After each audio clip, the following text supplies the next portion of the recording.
This is Jack Literary Corner. I am your host, Jackie. And it is Top 5 Wednesday time. And if you are new to Top 5 Wednesday, it is a Goodreads group created by Ginger Reads Lady and Sam from Thoughts on Tomes. And Sam is the current host. So it is a Goodreads group where you are given topics for the 4 weeks in the month, and you have to pick your top 5 of the topic that they have for you that week of the month. So this week's topic is books that you have removed from your TBR, and basically in my case it's mostly books that I've DNF'd. So let me call up the Goodreads my document. Let me move that so you can see my pretty face. Okay, I always, as I've said in the past, I do a Word document when I do these, or I write them down in my answers in a notebook. Okay, so some of these I no longer have in my possession. One of them was a library book that I read last year, at the beginning of last year, I think at the beginning of last year, that I ended up getting rid of. So,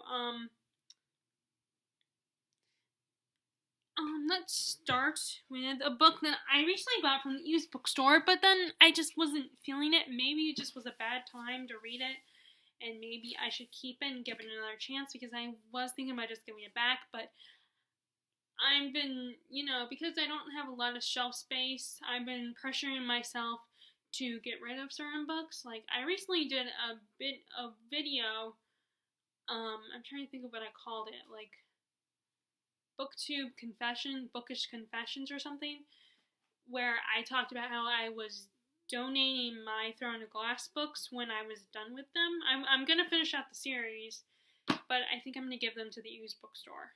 So, this particular book, I don't know, I might just go ahead and keep it. I don't know, because it was at the pool, so it was really bright and sunny, and my feet and my hands were feeling really dry, so I kept every 30 minutes to an hour I would want to get back in the pool and cool myself off for a minute. So maybe it was just not the best time to read it. But that is this Explorers Guild by John Baird.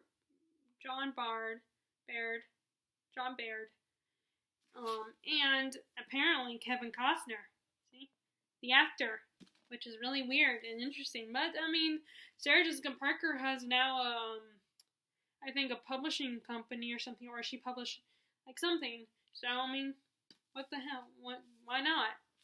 But so I might end up keeping this and just waiting, because I feel bad because it's a really cool book. It's the premise is really interesting. It's about these group of people, the Explorers Guild, and there's something going on. And I think it's during the World War I time. And it's really cool because there's a map on the inside, in the first, and then the pages are made to look really old looking. They're kind of faded, like sepia. This looks like an old one of those pamphlets or posters, like an old poster for the circus or something.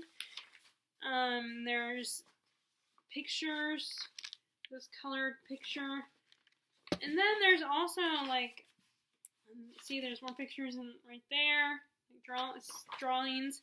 And then what's really cool is some of the story is not just told in text, but also in comic strips, which I think is really cool. So it's a really cool book, and I love the design and how it's set up. It's just, I wasn't really getting into it. But again, maybe I should just keep it, and maybe it was just some bad timing.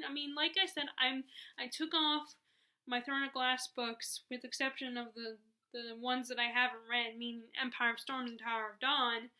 But I took them all off, and I've donated other books since then, so I don't know, I might keep it and try again in the future.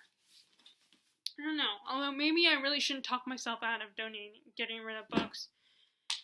So that was number 1. Number 2 is one that I already got rid of, and that is Kelly Link's Get in Trouble. Now, Kelly Link, as far as I know, because I've only read the one I got rid of. Like, I read most of the stories, and there were only a few left I had to read. But, she is an author who writes a lot of short stories. I don't know if she's written any full-length novels, but all of her stories from the descriptions I've read are, like, they're short stories that are full of magical realism. Like, the one that I read that I got rid of, that I removed from my TBR, get in trouble, stories like Origin Story, where it's these two friends talking about the origins of superheroes, and I think they were superheroes, or the children of superheroes.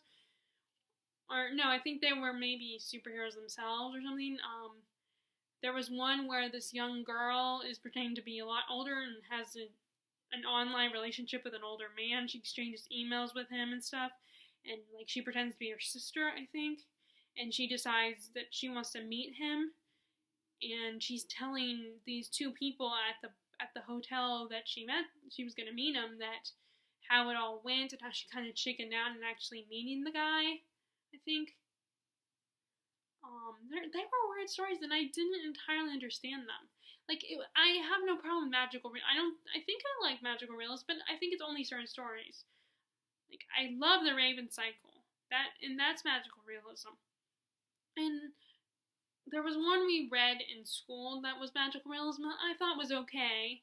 I don't know, I wouldn't go out and buy the book, but so it was like too weird for me, and I was just not getting into it and not excited about the book, and I wasn't eager to continue with the rest of the short stories, but it was like something that I felt like I had to do because my sister, it was a Christmas gift for my sister, so I felt like I had to read it, and I read most of the stories I got through because they're short stories, so they're not super, super long, but I couldn't do it.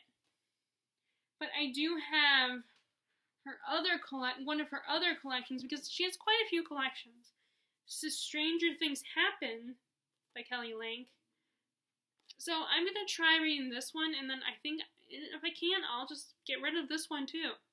And I probably won't ask for any more of her short stories or buy them, but I feel really bad because, like I said, it was a gift for my sister, you know, a few years ago, and I finally got around to reading them, and I didn't like them. But, like I said, maybe, I don't know though, because, you know, if you don't like one, you'll probably not like the other, but who knows, maybe I will like it. Okay, so next, that was number 2. So the next one I removed from my TBR, I think I might get some hate for this, maybe not, maybe at least a little judgment, I don't know, but yes, the classic fantasy Lord of the Rings. But I am not getting rid of the books. I am setting these aside because you never know. I mean, when my nephews, as they get older and they're old enough to read books like this, maybe they'll read them and they'll love them.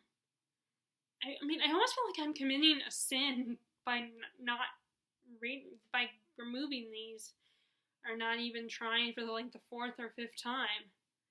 But I'd rather watch the movies. I'm sorry, but the movies are so much more easier for me to get into.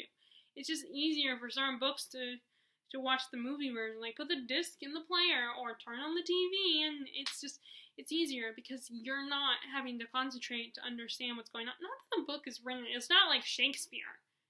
So, it's not written like Shakespeare. But it's still a bit of a challenge to read these and get in, because the author, and you know, nothing against Tolkien, I mean, he's a brilliant writer, you know, it's just, his writing is a little too much for me. And it's too descriptive. I mean, I would rather read a Song of Ice and Fire series, honestly. And I am really sorry, but I just can't. But in my defense, I did read and finish The Hobbit, which was written originally.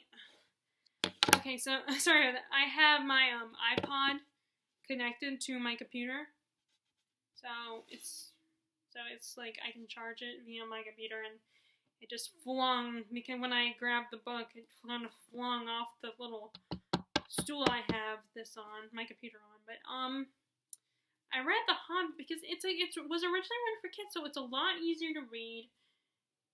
It's almost like a middle grade book, I feel like. That's how it's written. So It's a lot easier, and it was fun the whole time, and it was silly, and especially with the dwarves and all. So I really, and it was quicker read. So I read this. I really loved it. As you can see, my copy is not. See, like, I am clearly not one of those people who's obsessed with keeping my books pristine. Like, I break spines all the time, and when I was a kid, I used to dog-ear the pages. Yes, I've dog-eared the pages before. So I did read this, and I really enjoyed it. I can't get into the original trilogy. I can't. At least book-wise, I can't. And I feel really bad about that, but, I mean, you don't want to waste your life on something that you're probably never going to read, or you're never going to totally take the book in and absorb it. Okay, so next, sorry, I just love staring at the books I just bought. I always, initially, after I buy a book, I always love the idea of seeing it there on my bookshelf, or just seeing it stacked somewhere. I get this very giddy feeling. Anyway, okay, so that was number 3. Number 4 is another one that I don't have in my possession, and that is To the Lighthouse by Virginia Woolf. I am sorry, but I just couldn't. This was another one that I just couldn't get into. Like, I started it, and yes, the chapters were brief, but, well, not that brief, but, I couldn't get along with the premise, and it didn't help that, I mean, okay, so I'm a little conflicted here, because I think I can read Stream of Consciousness, the writing style, because I had no problem reading Allie Smith's Autumn. I really enjoyed it, and I want to continue her seasonal quartet, so I gotta get Winter. I'm gonna buy that one at some point, or I'm gonna ask for it as a gift. But, and Virginia Woolf's books are the same writing style, but I think older books, granted, I know it was written kind of in modern times, like it's set in the 20s, but still a little, a little old-fashioned for me. And the plot itself was just, although I didn't read it long enough, I only read the first couple pages, and I was like, I had no desire to read it. I was only reading it because I felt obligated to finish it and to continue it. So then I was like, you know what?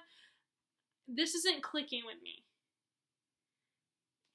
So I DNFing it, I donated it to the same bookstore I've been donating all my books to lately. Well, not all of them, because some of my books I've set aside, like Lord of the Rings, for other people. And, I can't. So the last one is the library book that I obviously don't have anymore. And that is The Madman's Daughter by, Megan Shepherd. And I totally forgot it was a trilogy. I totally did not, or I never knew that it was a trilogy. I thought it was a standalone. Well, it shows how much I remember that book. So I read it, I started to read it, and I think I got a really pretty good way through the book. I mean, I think I got to the halfway point or something, like she was, and so I read a lot in my defense. I mean, I progressed more in that book than I did in an Explorer's Guild or To the Lighthouse, or even Lord of the Rings, well, at least the Fellowship. I didn't even get to the second book of Lord of the Rings. I got to the chapter where they run into Merry and Pippin, and they're in the farmer's garden or whatever, and it's the shortcut to mushrooms. And so I got farther along The Madman's Daughter.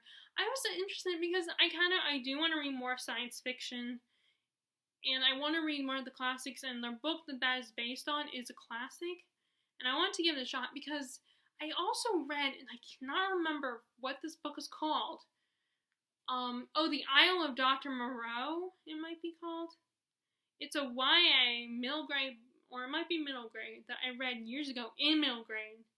about these group of kids who won this science competition, and they are going to fly across the country in some place like Puerto Rico or somewhere, or Costa Rica, but the plane crashes and they get stuck on the four of them the plane crashes on an island, and the four of them are stuck, and it turns out it's the island of this mad scientist who's who is like the guy, Dr. Moreau, and he kidnaps these kids and experiments them and turns them into half human, half animal hybrids, and I really enjoyed that. I really liked that story. I remember loving it and really enjoying it.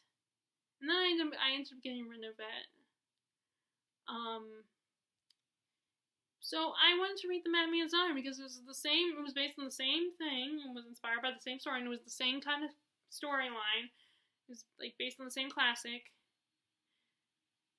And I just didn't like it. I mean, I couldn't stand Juliet. I think her name was Juliet, the main character. I mean, I liked her in the beginning, but then when she's on the island, she gets all, I didn't like her. She kind of rubbed me the wrong way. Like, her character was very wishy-washy.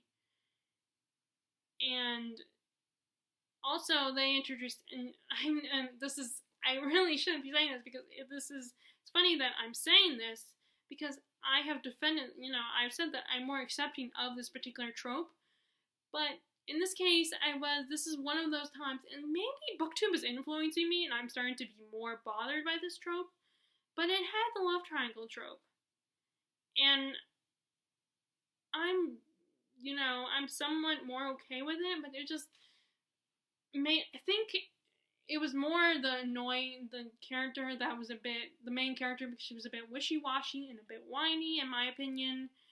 I mean, although I also think, well, if I were in that situation, how would I react? And it is frustrating and stressful when there's a love triangle, because I feel like I have to pick which guy I'm rooting for. I mean, I know no one's pointing a gun to my head telling me to pick which guy I want her to be with, but I always feel like that I have to pick a favorite. I have to pick a guy that I like above all others, and sometimes it's easy, and sometimes it's not. Sometimes I like both guys.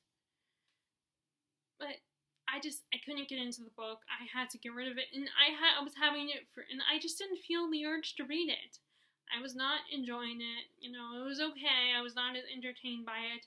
And I only had it for 2 weeks, and there were so many other ones from the library I wanted to check out, and books in my own personal library that I wanted to read. So I DNF'd it and gave it back to the library. So those are the books that I've removed from my TBR, aka DNF'd. Like I said, I might keep Explorers Guild, set it aside for the future. I don't know. But what books have you guys removed from your TBR? What books have you DNF'd? If you are interested, again, I will post a link to the Goodreads group. And if you like this video, be sure to give a thumbs up and click subscribe if you have not already subscribed to my channel. I hope you all are enjoying your reading, and much love to my already subscribed people. All right, bye!